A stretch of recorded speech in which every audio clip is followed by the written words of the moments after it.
This is the examination of the hidden human condition. You're listening to the Hidden Killers Podcast. This is the Hidden Killers Podcast with Tony Brewski. Tracy Walder is joining us. Tracy, former CIA, FBI special agent. I want to get some insight from her as to functionality of various authority groups, FBI, CIA, local police forces, state troopers, all the different groups and bureaucracies that, when not working as a team, how things can get swept under the rug, how things can fall through the cracks, and how certain ones sometimes are stepping in to say, wait a second, what do you mean you guys didn't need our help? You didn't do anything here. And now we're picking up your dirty work all these years later.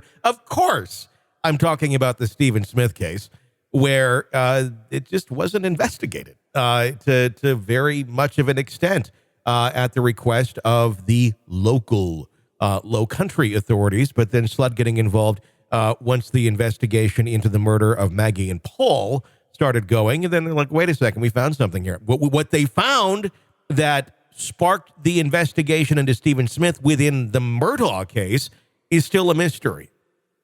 But the arguments of don't connect the Murdaughs to this and that, I agree. I'm not going to connect any one person or blame any one person, but the whole reason this damn thing got back off the ground was because of the Murdaughs and an investigation into them. So there's that, which is just a fact of how this thing got rolling again. Now, as far as implicating an individual, I'm not going to do that because I think there's not enough evidence to really point in a specific direction. There's rumors, there's accusations, there's this, there's that. Let's just kind of let the evidence speak for itself as it slowly begins to come out. Anyway, long time coming in my wording, Tracy, with these agencies from the local authorities to SLED to federal investigators in a case like this. How does this work where something like this could be swept under the rug for so long and then suddenly it's back out into the spotlight? I'm not sure if it's a matter of it being swept under the rug.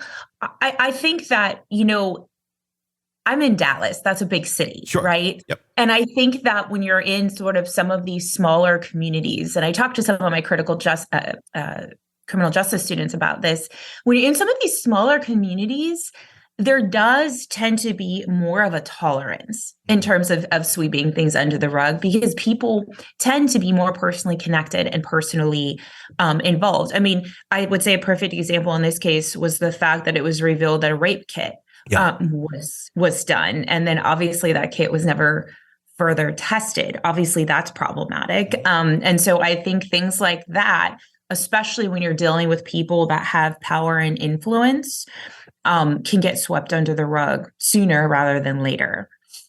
And with some of these things that we're now learning about, let's talk about that rape kit. I mean, other than there being some sign of a rape, I mean, this is not a standard thing to be ordered, I would assume, on a hit and run. Right. No, you're absolutely right, Tony. That's, to be completely honest with you, and no one's talking about it as much, which is very surprising to me. I think that's the big deal here, to be totally honest with you. I do not understand if you are so sure that this is a hit and run, that that's what you're going to classify it as, to the point that when you came to the body on the scene, that's what you assumed. I'm not certain why a rape kit would have been something that was automatically authorized. Maybe that's the case in this county. I don't know. But typically rape kits are done when you suspect evidence of rape. And the fact that it was collected and never tested, yes, there are backlogs in terms of rape kit testing time. We know that. And some of them are unacceptable in terms of the length of the backlog. But it sounds like this wasn't tested on purpose. And so that's what's very surprising to me. If you are so sure that the manner of death is hit and run, I don't understand why a rape kit was done unless the coroner felt that there was reason, or medical examiner felt that there was reason to suspect evidence of assault. If this rape kit was collected but never tested, is it gone now? Is it something that can be tested anymore? Or That's a really good question. That's something I would have to look into. It really depends on the city, right, or the county, or whatever the jurisdiction is. Some county states jurisdictions have timeframes in terms of when these are destroyed, and when they're kept. I don't know the case in this jurisdiction. I'm sorry. Is there a way to find out the answers to the questions of why was this ordered to begin with? And then why was it never tested, and find out who made those decisions? Or, and then get some answers there, because it seems there's a lot going on in this case where things were moved in certain places on purpose, which weren't necessarily beneficial to figuring out what happened to Stephen. Look, they're going to have to bring in either a different police force from a different county to investigate this, but they can't investigate this themselves, right? Yeah. When there's clearly evidence of either misconduct or wrongdoing on the part of the SCHP. And so I think, the issue here is going to be, they will have to, I am certain that they will subpoena the medical examiner's records. I am certain that they will subpoena police reports and all of those things. And my hope is within that's when they'll get answers to those questions. Now, if they were purposely subverting something like that may happen, then we may not get answers to those questions, depending on what they did or didn't write in their notes. So I'll be interested to see, but I'm 100% sure that these things will be subpoenaed. For absolutely, they have to be. When they look into these sort of things, can you recall any cases where a smaller department like this was looked into, wrongdoing was found, and it was done purposefully? At least that's the way the evidence shows it.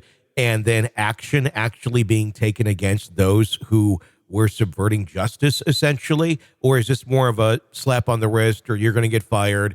I mean, is there any repercussions for those if, in fact, there was a purposeful cover-up going on here? Well, I think one case, and I mean, maybe this isn't the best example, but it would be obviously one of the more prominent cases, right? Is actually, if you look at George Floyd, I realize it's not the same type of crime, but if you look at Derek Chauvin, who's since been convicted, he had 17 disciplinary actions against him. And that is misconduct, right, on the part of the department for not doing anything about it. And they are being looked into, they are subject to multiple fines, and they are being reorganized. And so it's not obviously a small police department, but these things do happen. Yeah. I guess that's the question is, when you have, bad apples, there's bad apples in everything. Like this, how does this continue on with 17 disciplinary actions? And yes, you're still on the force. I don't grasp this idea, because I have plenty of friends who are in law enforcement, wonderful, great people. But then you have, these idiots that are doing horrible things, and then it ruins the reputation for everything. It's just, but why do we see departments still standing behind the worst in them? I just feel like if there'd be more transparency to say, let's get rid of these people. It's interesting that you say that, because in a way I was a victim of that. When I was at the FBI, there was misconduct that had gone on, and those people were actually promoted. And I think you run into the problem of sometimes people promoting the problem, because the reality is to them, I'm not saying this is right, but to administrators and people higher up, they feel that disciplining them, firing them, whatever, is going to take more time and be more of a problem and more of a headache. And so they are promoting the problem, right? It's a whole idea of failing up, I guess, if you will. Yeah, right? I mean, it's a real toxic, Right. I mean, it does not do anything for PR, which certainly that could be used more of. And it's just let's do the opposite of what we should be doing here. And it isn't anything. Like, if it's a private business, if you have bad people, get rid of them before they take you down. Right. And you would hope that they would have that same attitude. But I think, unfortunately, particularly when we look at, I think this is the South Carolina Highway Patrol that made the initial discovery of this, right? And then it was SLED that took that over. And so I think when you're looking at government funded entities. The problem becomes is there's too much of a process almost to fire people that it becomes a headache. And that's what we need to change, right? Yeah. Because otherwise people aren't going to take those risks and take that action to do that. And that's what's problematic, because you're right. It's going to keep going on the more and more bad apples that you have. And it's a bummer because it does pollute sort of the pool for everyone. Yeah, without a doubt. But then it goes to the bureaucracy of it that makes it that much more difficult. Right. This is an examination of the hidden human condition. This is the Hidden Killers Podcast. The Hidden Killers Podcast. With Tony Bruschi. Tracy Walder, former FBI, CIA, thank you for your insight into this area. Always fascinating having you on. Be sure to check out Tracy's book, by the way, when you get a chance, called The Unexpected Spy. Very, very intriguing. Be sure to press subscribe wherever you download podcasts. You don't miss any breaking updates or discussions on the cases that we cover for you right here. Get an ad-free experience through Apple Podcasts. My name's Tony Bruschi. Stay with us.